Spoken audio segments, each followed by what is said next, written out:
오늘도 세상 가장 뜨거운 이슈를 깊게 파헤쳐 보겠습니다. 이세한 군사 전문 기자 나오셨습니다. 어서 오세요. 안녕하세요. 지난번에 나오셨을 때도 너무 흥미진진했고 네. 또 모르는 분야라서 그런지 정말 많이 배웠는데 네. 오늘도 좀 모시게 된 이유가 있습니다. 네. 바로 우리나라의 어떻게 보면 다음 먹거리 산업 중에 하나인 방산 산업에 대해서 여쭤보려고 하는데요. 네. 최근에 한국형 초음속 전투기 KF-21이 뭔가 극한 환경 테스트를 통과했다라는 소식을 들었는데요. 네네.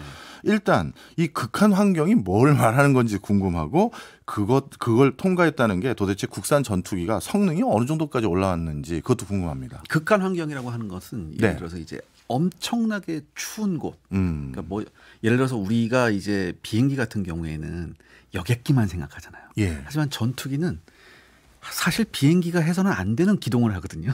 그렇겠죠. 네, 그것도 아주 극한 지역, 쉽게 말해서 아주 추운 지역 같은 경우에서. 그렇다면 이게 뭐가 있냐면 이게 기체 표면에 수분이 있을 경우 이게 얼어요. 근데 아시다시피 이게 그러니까 기계 부품에 결빙이 되면 이게 굉장히 골치 아픕니다. 그렇겠죠. 이럴 경우에 이제 작동이 안 될 수도 있는데 이런 테스트까지 우리 KF-21이 다 통과했다는 뜻이에요. 예. 그다음에 KF-21에 대한 성능을 우리 입으로 말하는 것보다 예. 외부의 평가가 어떤지 보는 게 훨씬 더 객관적이겠죠. 예. 미국의 유명한 이제 에이비에이션 위키라는 그 항공 전문 잡지가 있습니다. 거기에 있는 사람들이 처음에 KF-21에 대한 얘기를 들었을 때 굉장히 회의적으로 봤었어요. 되겠어? 이런 식으로 봤는데 런칭돼서 나와서 타임 스케줄에 따라서 테스트하는 걸 보고서 까무러칩니다. 이분들이 저게 가능하냐? 도대체 어떤 나라에서 저게 가능하냐? 그리고 저 테스트 굉장히 우리가 봐도 굉장히 놀라운 테스트 과정인데 그 테스트 과정을 실수 없이 지금 타임 온 스케줄로 하고 있다고? 이거는 있을 수 없다라고 하면서 굉장히 경이적으로 봐요. 네, 예. 그렇군요. 네. 사실 제가 전투기 산업은 잘 몰라가지고요. 네, 네. 이 전투기를 만든다는 게 어떤 제3의 국가가 만든다는 게 그렇게 놀라운 건지가 궁금한데 네. 이걸 어떻게 질문 드려야 우리가 좀 더 청취자분들이 와닿을까 생각을 네. 하다가 이렇게 질문 드려볼게요. 네. 전 세계에서 자국산 전투기를 만들고 있는 나라가 몇 개나 됩니까? 지금 이제 미국, 미국, 그다음에 러시아, 러시아, 그다음에 프랑스가 프랑스, 있죠. 프랑스요. 예, 그다음에 중국도 만들고 있고요. 예. 그다음에 이제 인도도 도전하고 있습니다. 도전하고 인도도 이제 있다. 테자스라고 인도도 만들긴 했는데 예. 중요한 건 인도 파일럿들이 자국산 테자스를 타기 싫어합니다. 불안한가 보군요. 네, 사고가 많았어요. 그게 예. 개발 과정이 무려 한 30년이 넘어가요, 거의. 그렇군요. 그래서 그러면서 인도가 어쩔 수 없이 인도는 사실 자기네 무기 체계를 러시아제로 다 바꾸려고 하거든요. 예. 그래서 러시아로부터 이제 미그 29를 들여왔고요. 그런데 인도가 또 프랑스의 라파를 샀죠. 라파를 샀죠. 그런데 이렇게 하다 보니까 그러면서 이제 자국산 테자스도 만들었거든요. 예. 파일럿들한테 이제 골고루 타야 된다라고 예. 했는데 파일럿들이 테자스는 싫어요. 싫다. 이렇게 됐죠.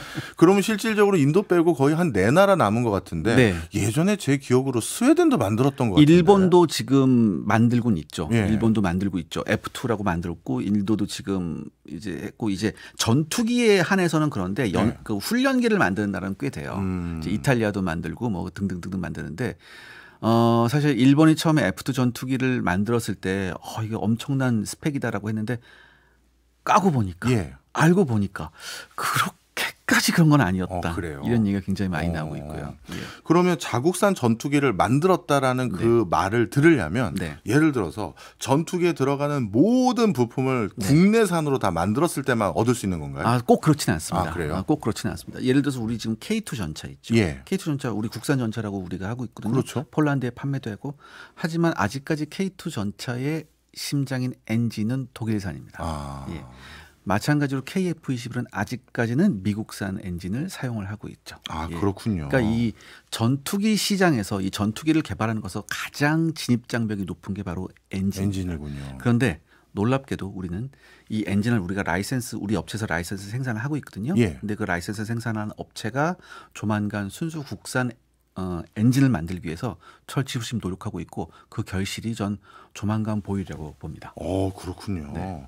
자, 그러면 우리나라는 진짜 머지않아 엔진까지도 자국에서 만든 전투기를 갖는 나라가 될 텐데 네. 그 성능도 궁금해요. 네. 제가 아는 성능의 기준 잣대라고 하면 마하 몇 가지 가느냐 이 정도인데 네. 어떻습니까? 그거는 이제 막 2가 넘어야 되고 막 이게 예. 예전에 이제 3세대, 4세대 전투기까지 나왔을 때 예. 그러니까 레이더를 탑재한 이른바 우리가 이런 얘기 많이 해요. 전천후 전투기 네, 이런 네. 게 나왔을 때 그때까지 그랬는데 요즘에는 오히려 이 속도는 그렇게 중요한 게 그래요? 아닙니다. 그럼 왜냐하면 뭐가 중요하죠? 가장 중요한 건 바로 레이더 같은 항전 장비예요. 먼저 보고 먼저 쏴야 되죠. 예. 이게 굉장히 중요해요. 그리고 또한 적이 나를 발견하려고 했을 때 그것도 숨겨야 되고 그치 스텔스 기능이 여기서 예. 나오는 거죠. 그 다음에 적이 또 나를 뭐 여러 가지가 있어요. 적 전투기도 나를 보려고 하고 적 공중 경보기도 나를 보려고 하고 예. 지상에 있는 레이더 기지도 날 보려고 한단 말이에요. 이럴 때 적절하게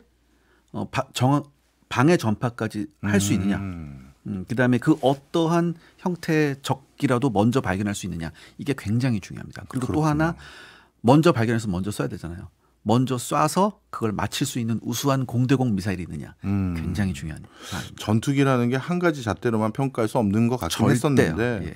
그런 여러 가지 면들이 있는데 네. 그런 면에서도 나름대로 자랑거리가 충분히 될 만하다 이렇게 판단하시는 거죠? 일단은 하드웨어적인 측면을 봤을 때 우리나라 국산 하드웨어 A사 레이더라고 있어요. 네. 이제 굉장히 이제 고성능 레이더예요. 네. 전자 주사식 레이더. 예전에 있는 레이더하고는 차원이 다른 레이더인데 이거 하드웨어를 이제 가지고 나와서 이제 평가를 받을 때 외국에서 굉장히 깜짝 놀랐습니다.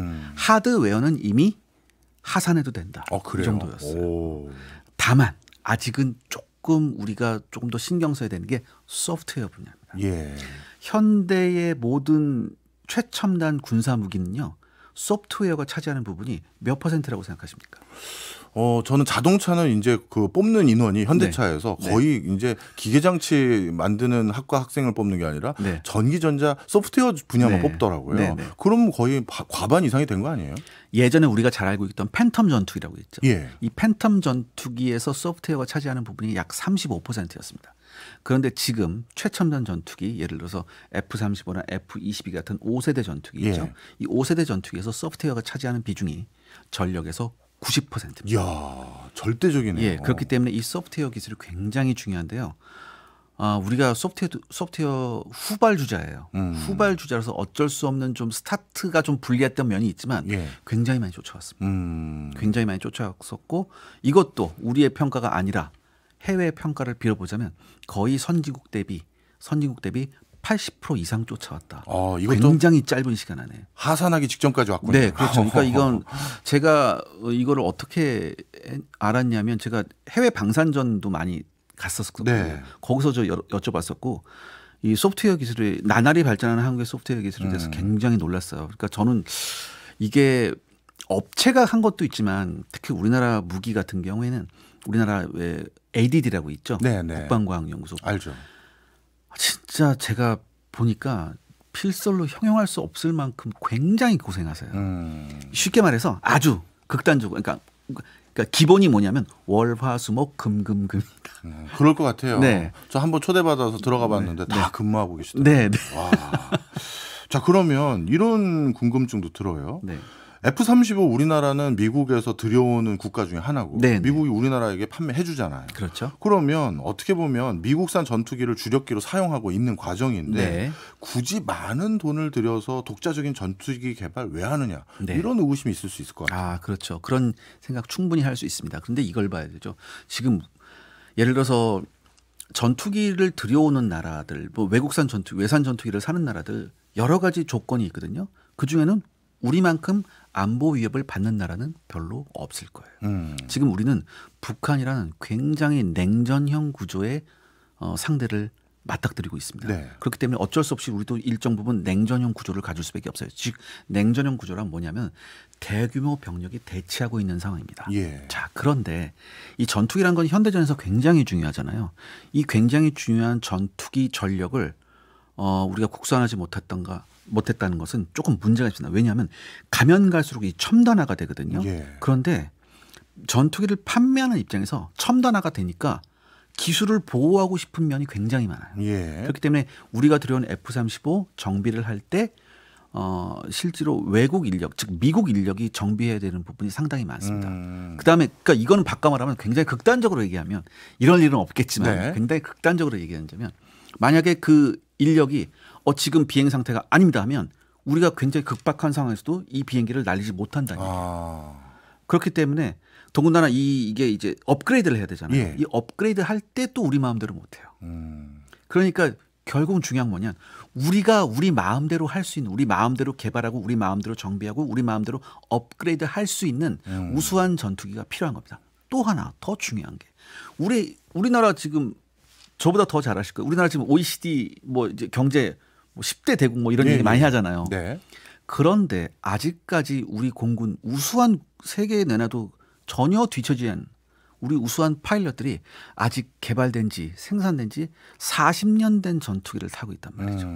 이건 굉장히 심각한 문제예요. 네. 그래서 그 전투기가 또 종종 사고가 나서 안타깝게 파일럿들이 숨지는 사고가 있었어요. 그렇군요. 예, 그렇기 때문에 지금 우리가 지금 이렇게 우수한 파일럿들이 있고 우수한 자원이 있고 우리가 이렇게 경제력이 있는데 우리가 40년 된 전투기를 타야 되느냐, 이런 문제도 있거든요. 예. 즉 우리의 우수한 전투기들을 우리 손으로 만든 우수한 전투기들을 우리 파일럿을 태워서 더 이상 구식 전투기를 태우지 않아야 되는 그러한 시급한 문제도 있습니다. 네. 예. 그러니까 왜 이제 우리나라 전투기 개발이 쉽지 않은 길임에도 불구하고 네. 그걸 개발해야 되는지에 대한 이유는 이제 이해를 했고요. 네. 그럼에도 불구하고 하나만 더 여쭤보면 네. 결국 전쟁이라는 건 기술 우위를 자랑하는 게 중요한 게 아니라 전쟁은 이기는 게 더 중요하잖아요. 예. 그런데 아직까지 KF-21이 F-35보다는 비교 열위에 있을 거라는 건 분명해 보이는 것 네. 같습니다. 네. 그런데 F-35가 가격이 자꾸 떨어지고 있다면서요. 네. 그러면 이 엄청난 돈 들여서 개발하는 것보다 가격이 자꾸 싸지는 F-35를 더 들여오는 게 네. 국가 안보 차원에서는 더 이득 아니냐, 이렇게 생각할 수 있지 않을까요? 그 F-35 가격에 대해서는 조금 오해가 있습니다. 그래요? 지금 F-35 가격이 지금 현재도 KF-21 뭐 양산 단가가 나오면 그때 알겠지만, 그렇다고 해서 전 F-35가 KF-21보다 싸질이라고는 생각을 안 하는 게, 지금 F-35 이제 기준 단가 같은 거 나오는 거 쭉 있잖아요. 예. 이거 보면 이게 무슨 가격이냐? 엔진이 빠진 가격이에요. 껍데기만 하는 거예요? 껍데기는 아니지만 엔진이 빠진 가격이에요. 예. 지금 F-35 엔진은 넥스트 제너레이션으로 가려고 하거든요.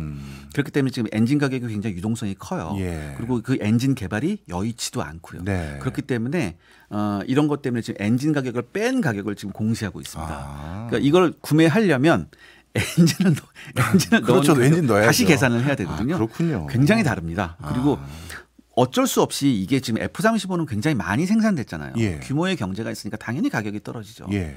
그다음에 우리는 지금 KF-21을 이제 올해부터 이제 양산에 들어간다. 뭐 2026년부터 이제 양산에 들어간다. 이런 여러 가지가 있어요. 그러니까 초도 양산을 우리가 올해 계약을 했고, 그다음에 뭐 20+20으로 가게 되는데, 이걸 생각해야죠.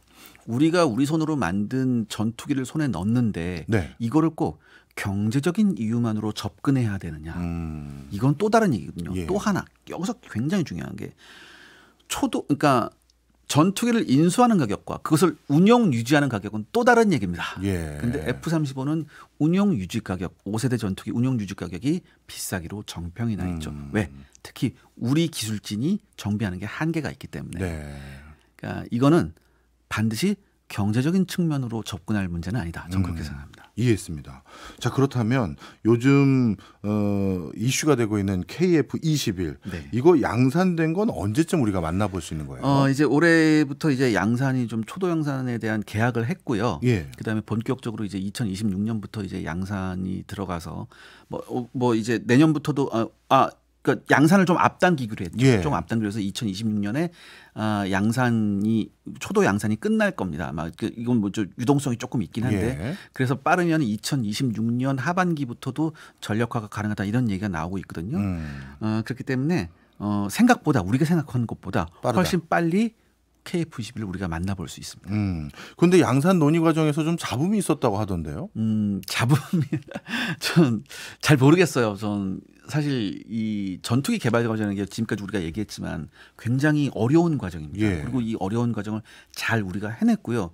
그다음에 제가 거듭 말씀드리지만 이 테스트가 진짜 이 테스트야말로 전 세계 항공기 개발 역사상 유례가 없을 정도로 지금 온 스케줄로 좀 이게 가고 있거든요. 예. 그럼에도 불구하고 원래 초도 양산 40대를 하기로 했는데 네. 이걸 20대 플러스 20으로 나눠놨거든요. 그게 뭔 큰 차이가 있는 거예요? 먼저 20대를 양산하고 예. 그다음에 별 문제가 없으면 20대를 하자, 예. 이런 거예요. 근데 이거는 나름의 처음에 어떻게 했냐면 40대 많으니까 20대 먼저 하고 나서 그 다음에 여러 가지 테스트 해보고 난 다음에 그 다음에 이제 하자 이런 건데 KF21은 총 120대를 양산하기로 했습니다. 예. 앞에 40대가 블록 1이고요. 그다음에 이제 80대가 이제 블록 2예요. 근데 키다라고 있죠. 한국 국방연구원, 예. 국방과학연구소 말고 국방연구원에서 이제 마지막 용역을 했어요. 마지막 예. 그 용역을 했는데 거기서 결정이 났었죠. 20대를 먼저 하자. 근데 너무 이게 반발이라기보단 반대하는 의견이 많았습니다. 예. 뭐 ADD도 그랬었고 심지어 방사청 국방부도 그랬었죠. 그렇기 때문에 절충안을 내놓은 게 20+20이었는데 처음에 20대만 생산하자는 게 그 논리가 예.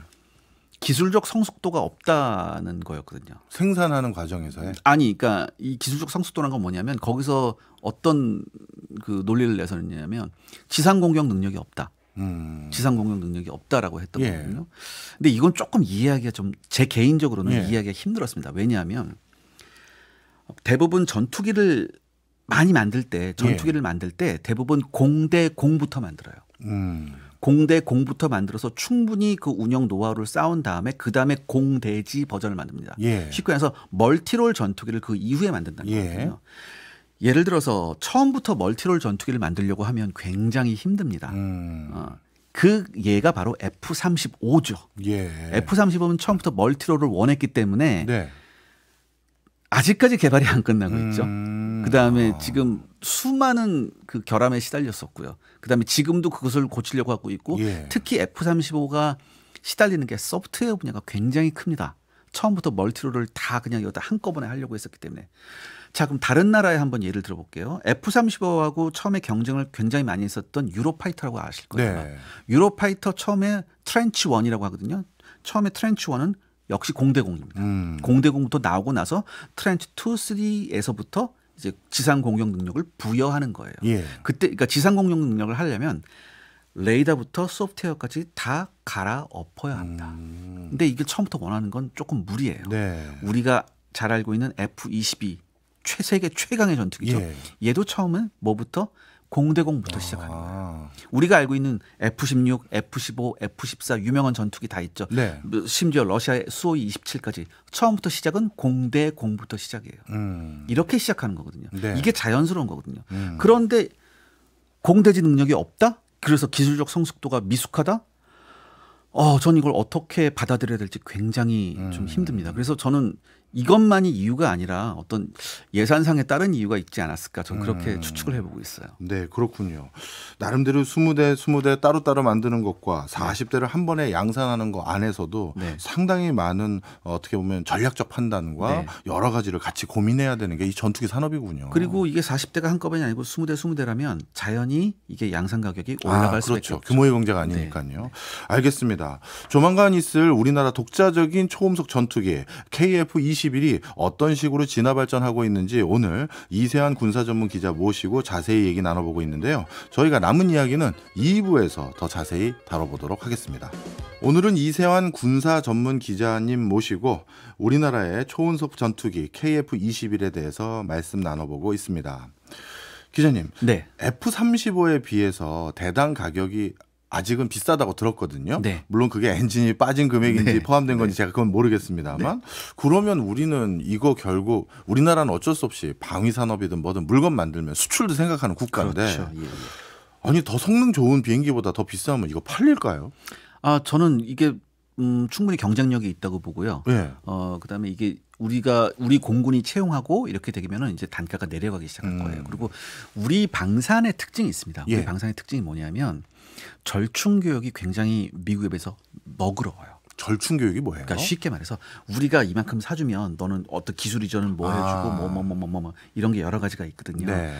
이런 부분에 있어서 우리가 당한 서름을 알잖아요. 우리가 당한 서름을 알기 때문에 굉장히 어떤 수출을 할 때 수출 전략을 세울 때 이런 걸 굉장히 많이 가슴을 두드릴 수 있는 그런 예. 전략을 많이 세워요. 아 그렇군요. 예. 그다음에 이게 4.5세대 전투기거든요, 예. 사실. 근데 전 이런 얘기를 들었습니다. 이제 형상이나 뭐 레이더 피탐되는 거 보면 4.5보다는 4.75세대다 이렇게 얘기해달라요. 그 정도 피탐이 굉장히 우수합니다. 이게 본격적인 스텔스 설계가 아님에도 불구하고 그래서 저는 충분히 경쟁력이 있다고 봐요. 네.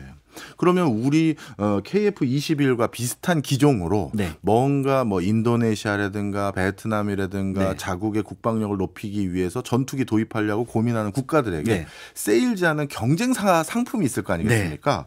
그 상품과 비교했을 때는 이게 수출 경쟁력이 어떤 상황인가요? 일단 우리 지금 현재 네. KF-21의 가장 큰 이제 수출 라이벌은 네. 제가 봤을 땐 라팔. 라팔. 라팔이에요. 라팔이 지금 꽤 많이 팔렸어요. 예. 그다음 라팔 관심 보이는 나라가 굉장히 많고요. 근데 우리 KF-21은 이게 있습니다. 지금 이제 블록 1, 블록 2, 그다음에 블록 3로 나거든요. 블록 3에서는 예. 우리 완전한 5세대 전투기로 나갑니다. 그렇기 때문에 일단 우리 걸 구매하고 나서 나중에 업그레이드 할 때 굉장히 용이하죠. 예. 그다음에 우리 KF-21은 그러니까 블록 2에서 멀티로 갈 때 네. 국산 장비를 달 수 있습니다. 쉽게 말해서 국산 무장을 할 수 있어요. 근데 우리 이 국산 무장에 뭐가 있느냐? 순항 미사일도 있고요. 예. 이번 러시아 우크라이나 전쟁에서 굉장히 큰 활약했던 순항 미사일, 그다음에 국산 공대공 미사일도 탑재를 할 수 있습니다. 그리고 이 국산 무장은 제가 생각하기에 예. 뭐 가성비의 값싼 무장이 아니라 굉장히 함적 가격의 우수한 무장이 될 가능성이 굉장히 높아요. 그런 것들이 우리의 장점이군요. 네.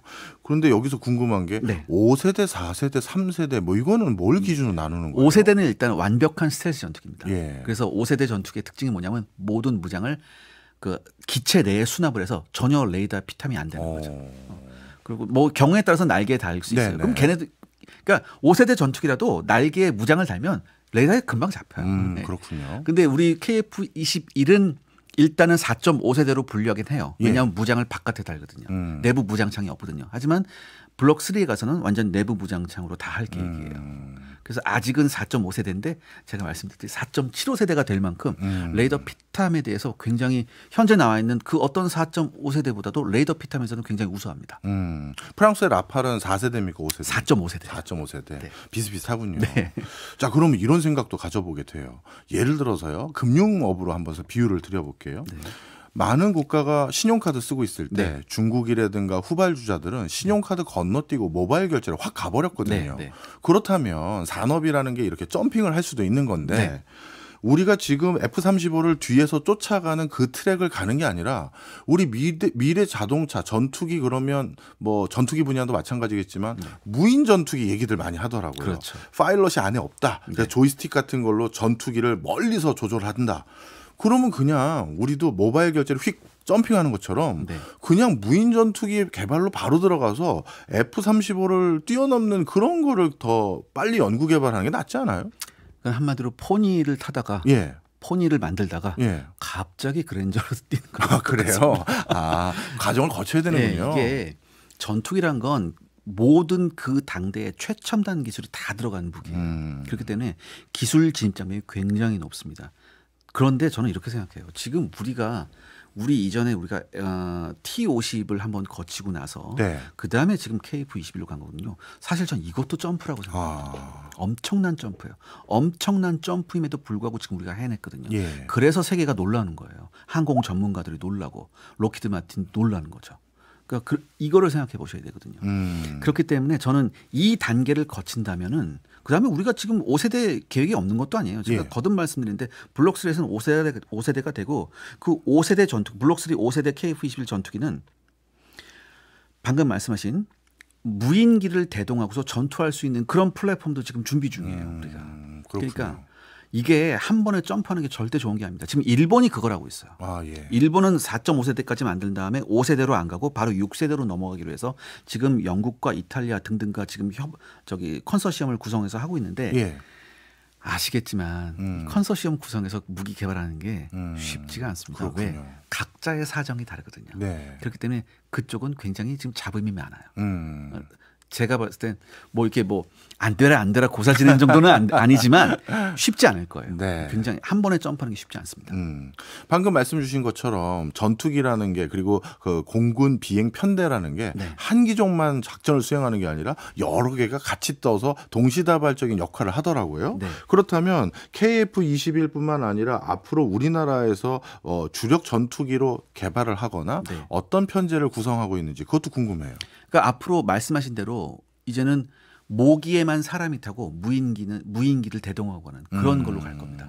그러니까 위험한 작전은 전부 다 무인기가 수행하고 모기에만 사람이 타서 하고 나중에 이게 거기서 또 가면은 이제는 AI가 우리 요즘에 AI 핫 이슈잖아요. 네, 그렇죠. 이제는 AI가 판단하는 모든 걸 판단하는 완벽한 무인 전투기가 나올 가능성이 굉장히 높습니다. 그리고 네. 우리나라도 지향점이 그거와 그거예요. 일치합니다. 예. 그렇군요.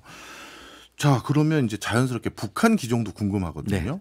우리나라는 이제 KF-21 이게 이제 점점 주력으로 갈 것 같고 네. F-35도 이제 가지고 있고 북한은 지금까지 뭘 주로 사용하나요? 북한이 가지고 있는 것 중에 제일 좋은 전투기가 미그 29라는 전투기인데 예. 북한이 1990년대에 들여온 거예요. 그러면 그건 아까 기준으로 말씀하셨을 때 몇 네. 세대 전투기입니까? 4세대라고 볼 수 있어요. 4세대. 4세대. 그리고 러시아의 뭐 도움을 받았다 안 받았다 이런 얘기도 있어서 조금 뭐 업그레이드를 조금 한 것 같긴 한데 예. 그래도 이제 40대밖에 없거든요. 그리고 이게 이 북한의 미그 29의 주 목적은 뭐냐면 이제 평양 방어예요. 예. 공격이 아니라 평양 방어. 그다음에 이제 그다음에 이제 북한이 가지고 있는 게 대부분 이제 미그 21, 미그 23, 3세대 전투기, 2세대 전투기들이에요. 네. 미그 19 뭐 이런 것. 네. 나르는 타겟이죠. 네. 그거는 격추하기 쉽군요. 그러니까 쉽게 말해서 북한 공군은 우리 대한민국 공군의 전투기를 보지 못한 상태에서 다 당하는 거예요. 다 이제. 그렇군요. 네. 격차가 심하네요. 북한이 제일 미워하고 싫어하는 게 우리 대한민국 공군입니다. 그렇군요. 너무 격차가 심해요. 그래서 이번에 북한이 이제 러시아 우크라이나 전쟁 때 러시아한테 많은 무기를 공급해 줬잖아요. 그거의 대가로 뭘 바랄지 여러 가지 추측이 있는데 그 중에 하나가 전투기 업그레이드 굉장히 많이 바라고 있는 것 같아요. 네.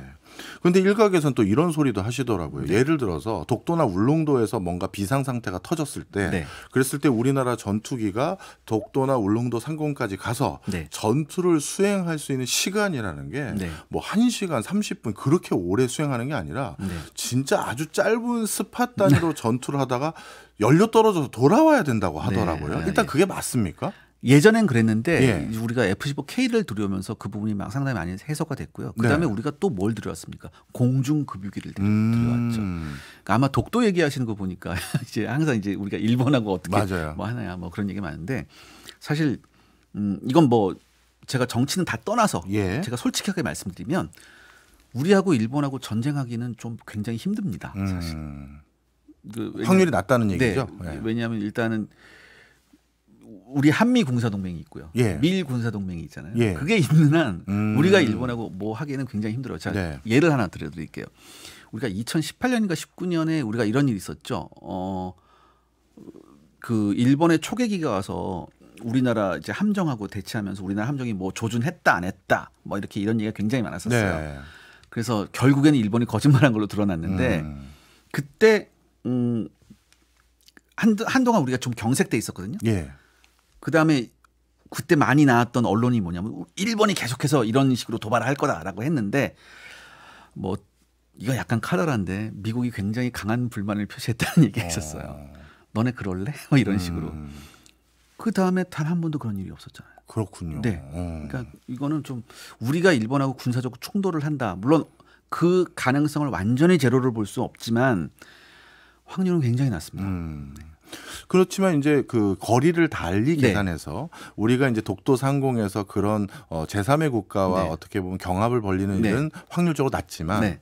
반대로 그만큼의 거리를 북한 쪽으로 날아가야 될 상황도 있을 수 그렇죠. 있잖아요. 예. 그렇다면 거기서 작전 수행 기능을 길게 하려면 좀 전에 말씀 주셨던 네. 것처럼 공중에서 급유를 한다든가 우리 그 KF-21을 어떻게 보면 서포트하는 제반 어떤 기술도 같이 개발해야 되는 거 그래서 아니에요? 중요한 게 바로 방금 말씀드렸던 이 공중급유기고요. 우리 예. 공중급유기 사업에서 우리 공중급유기 들여왔고 앞으로 더 들여올 계획이고요. 앞으로는 우리 국산 공중급유기도 나올 겁니다. 왜냐하면 이제 국산 이제 수송기가 나오거든요. 얘기거든요. 국산 수송기가 나왔다는 얘기는 국산 이제 공중급유가 나올 가능성이 굉장히 크다는 얘기고 네. 또 하나 이제 우리 제가 말씀드렸듯이 F-15K가 들어오면서 이런 거리에 관한 문제는 상당히 많이 해소가 됐고요. F-35 우리 들여온 거 있죠. F-35도 작전 행동 반경이 1,100km입니다. 그렇기 때문에 이것도 많이 해소가 됐죠. 그다음에 또 기승전 KF-21이 될 수밖에 없는데 KF-21도 들여오게 되면 우리가 보조 연료 탱크 등등등을 하면은 F-35 못지않은 행동 반경을 갖추고 있거든요. 그래서 그러한 문제는 이제 뭐 우리 공군이 가지고 있는 딜레마라고 이제 볼 수 없을 정도로 예. 정말 많이 개선됐군요. 네네. 자, 그렇다면 이제 본격적으로 우리 무기에 대한 자신감이라든가 자부심은 제가 어느 정도 갖게 된 것 네. 같고요. 네. 그럼 이제 이걸 가지고 외국에 수출을 하는 거에 대한 궁금증을 좀 여쭤보도록 네. 하겠습니다. 이번에 인도네시아하고 KF-21을 공동 개발하기로 했다고 들었어요. 그 이번이 아니고 예전부터 공동 개발했죠. 아, 그렇군요. 그러니까 우리가 KF-21을 개발하는데 인도네시아의 공동 개발이 사실은 굉장히 소중한 자산이에요. 그게 궁금했어요. 네. 예를 들어서 우리나라가 돈 없는 나라 같진 않은데 네. 이걸 그냥 독자 개발하면 되지 굳이 인도네시아랑 공동 개발을 할 이유가 뭐가 있을까요? 최초에 우리가 그러니까 우리 국산 그때는 KF-X였죠. 예. KF-X 사업을 할 때 국내에서도 회의적인 시각이 굉장히 많았어요.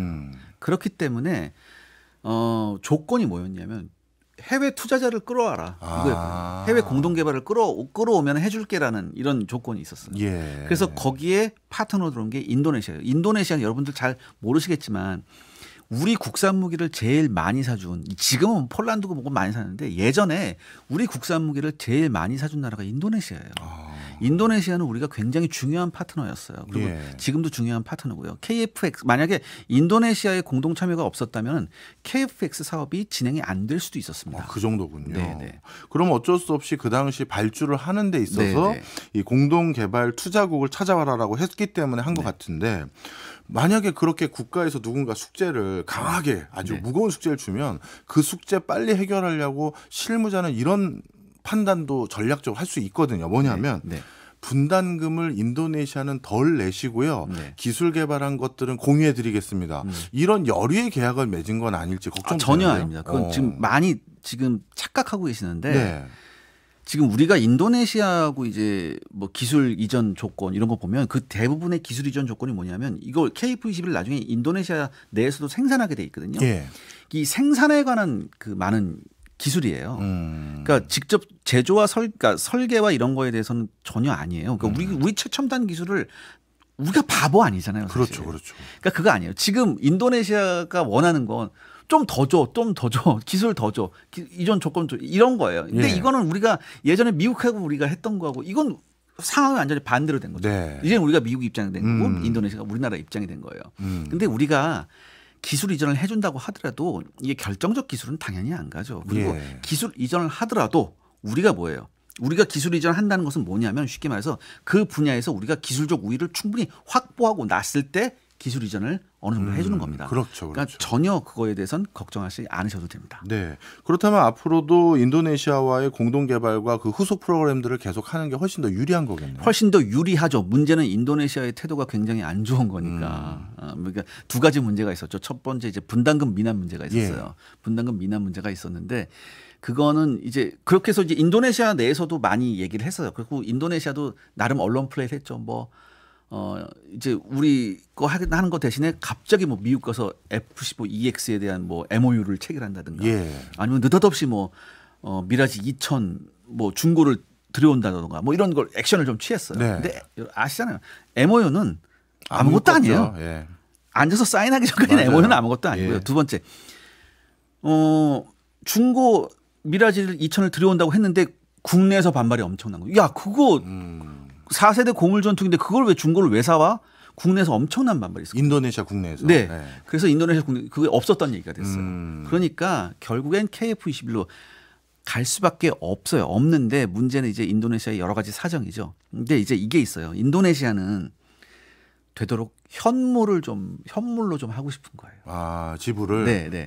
근데 우리나라는 그걸 받아들이기가 굉장히 힘들거든요. 근데 국제적으로 관례를 보면 네. 이런 전투기 사고 네. 닭으로 갚아준다든가 이제 이런 사례도 있잖아요. 태국하고 러시아 사례가 있는데 그렇죠. 그건 두 나라가 서로 맞아 떨어진 거예요. 그렇죠. 그건. 아니, 전투기 가격을 닭으로 지불한다고 해서 네. 저 당황했는데. 네. 1억 마리 줄게. 막 이런 거죠. 자, 그러면 그다음 이제 질문이 또 나올 수밖에 네. 없는 게 인도네시아와 한국이 이렇게 전투기를 공동 개발하고 이런 것들의 성과가 하나하나 이어지면 우리 입장에서는 이제 그런 전략적 파트너사를 더 많이 찾아다닐 가능성이 높잖아요. 뭐 폴란드라든가 뭐 호주라든가 여러 네. 나라들. 네. 그러면 그걸 미국이 좌시하고 볼까요? 자기 고개 뺏기는 건데. 그래서 우리 KF-21 할 때 개발할 때 예. 미국 우리 그러니까 엔진 빼놓고는 거의 우리 독자 기술을 했었어요. 미국이 전혀 안 도와줬어요, 사실. 그러니까 물론 몇 가지 미국 기술이 있죠. 네. 미국 기반 기술이 있죠. 미국 기반 기술이 있는데도 불구하고 그렇게 뭐 우리나라한테는 그러지는 않았거든요. 예. 그리고 이제 미국은 그러니까 중요한 게 뭐냐면 우리가 틈새 시장을 찾아야 되거든요. 틈새 시장. 네. 그러니까 이거예요. 우리가 어떤 착각을 하냐면 모든 나라가 전투기를 원할 때 항상 하이엔드 전투기를 원할 거다. 쉽게 말해서 5세대 전투기를 원할 거다. 예. 이렇게 생각하는데 그렇지 않아요. 사실 제가 해외 방산전 이렇게 가보면 예. 오히려 적당한 성능에 적당한 가격대의 무기를 원하는 나라가 훨씬 많습니다. 그래요. 네. 그렇기 때문에 우리가 지금 뭐 F-35보다 비싸다 말라 이거는 지금 문제가 아니고요. 우리가 공략할 수 있는 시장을 충분히 우리가 사전 조사하고 예. 우리가 쉽게 말해서 마음을 두들길 수 있는 마케팅으로 다가가야 되거든요. 그리고 거기에 플러스 뭐가 되느냐면 우리 공군 즉 대한민국 공군이 이 전투기를 쓴다가 최고의 세일즈 마케팅이에요. 그렇겠네요. 세일즈 포인트예요. 인도는 자국산 파일럿이 안 나 못하겠다고 하잖아요. 그러잖아요. 근데 이게 뭐냐면 우리 대한민국 군대의 수준이 예. 우리 내부의 평가와는 다르게 해외에선 굉장히 높습니다. 그렇군요. A급 군대예요. 나토군하고 비슷하게 봐요. 오. 나토군보다 어느 부분은 나토군보다 훨씬 낫다고 봐요. 예. 더군다나 우리가 한미 군사 동맹이 있으면서 우리가 여러 가지 무기 체계를 할 때 미군과 공유해야 되는 게 많잖아요.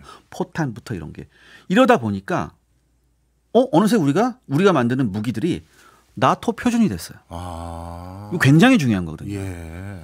그렇기 때문에 우리가 지금 뭐 KF-21는 뭐 우리가 뭐 KF-50이나 그렇기 때문에 우리가 뭐 FA-50이나 예. 뭐 K2 전차나 이런 게 우리가 됐거든요. 그러니까 이게 굉장히 중요한 세일즈 포인트예요. 그렇군요. 예. 자, 그럼에도 불구하고 또 한 가지 의문이 있어요. 굉장히 오늘 그럼에도 불구하고 많아요. 왜냐하면요, 저는 국가 안보가 네. 중요하잖아요. 네, 네, 근데 네, 워낙 모르니까 네, 네. 의구심만 많은 거예요. 네, 네, 네. 그래서 오늘 이세한 기자님이 하나하나 제 의구심을 해결해주고 계신데. 네. 러시아 우크라이나 전쟁을 생생하게 이제 모바일이나 화면으로 보니까 네. 또 전쟁이라는 게 하는 방식이 바뀐 거 아닌가 이런 생각이 든 게요. 그렇죠.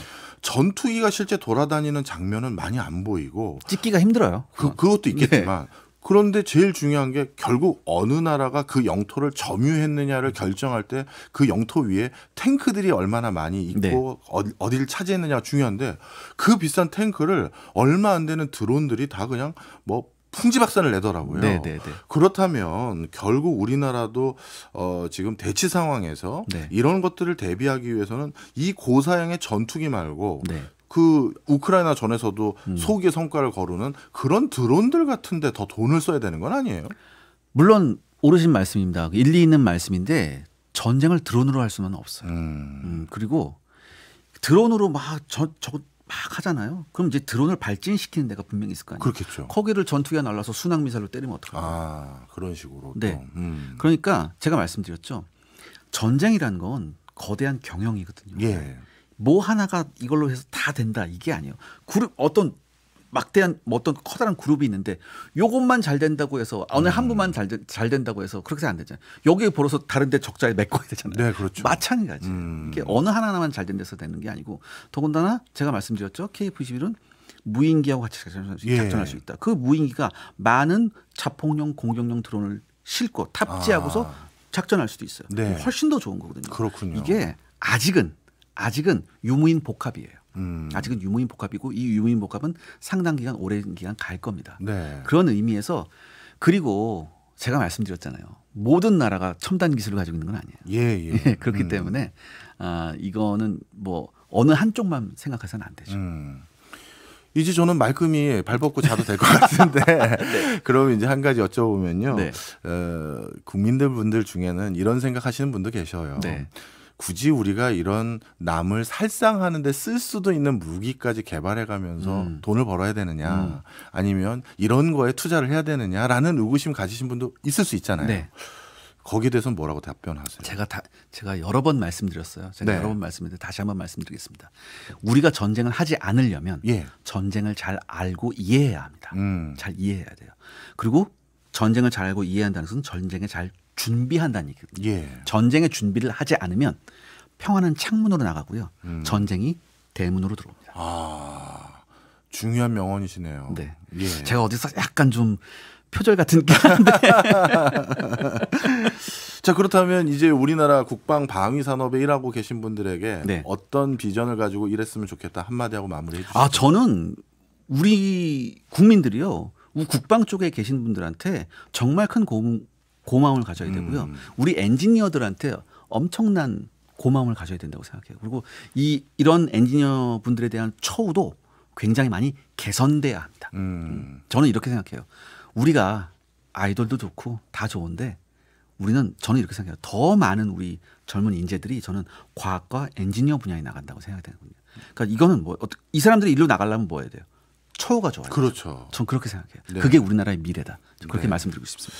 저도 ADD 방문했었을 때 헌신적으로 일하시는 분들이 네. 제일 애로사항이 뭔지 여쭤봤더니 네. 처우가 너무 낮아서 예. 엔지니어가 자꾸 떠나는 거. 그러니까 거기 나오신 분들이 그나마 우리 업체에 취직하면 다행이죠. 만약에 그런 분들이 중국 가면 어떡할 거예요? 그러니까요. 알겠습니다. 우리나라 국방의 과학기술 수준이 이렇게 높은지 오늘 이세환 기자님 덕분에 알게 됐습니다. 고맙습니다. 감사합니다.